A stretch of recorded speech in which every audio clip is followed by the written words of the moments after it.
It looks like it's going towards a yes vote almost. Yeah, but as Joe said, I mean, the way this question is being framed and the way that Tsipras is framing it, it doesn't sound like it's that dangerous to vote no. However, I think you create a very tough dynamic in terms of, I think there's a view that you can just vote no and then start the negotiation process again. I don't believe that's right. And so, you know, we think the markets are going to focus pretty heavily on a no vote and what it means for volatility in the marketplace. Listen, we think the odds are it's going to be yes. The odds are it's going to be a change in government. It'll take a period of time, but you know, the odds, depending on how this is framed, is really important. Do you feel like Tsipras kind of like overplayed his hand with the referendum and then kind of tried to take it back and then well, he's gone too far, he might as well. This is like a major foul up, right? I mean, this is embarrassing. It's almost awkward.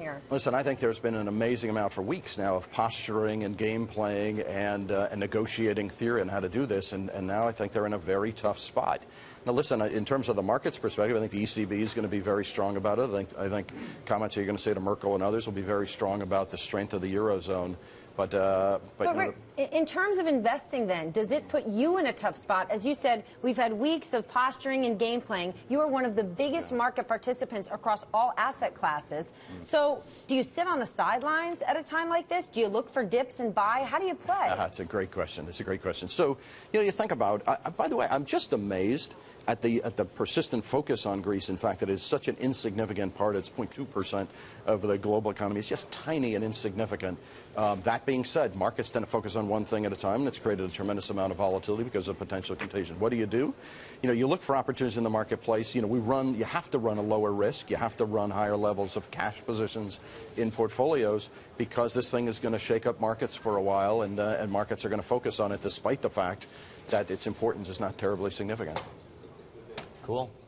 Thank you so much. Rick Rieder sporting an Apple Watch today. I just noticed that as well. CIO of fundamental fixed income at BlackRock. I know we have to go. Rick, have you answered it like a phone yet? I have, all the time. Oh, that's so geeky, Rick. It just is. I'm sorry. She connected. He's a tech guy. I'm sorry, what? What did you need? He keeps up with the kids. Do you love the watch?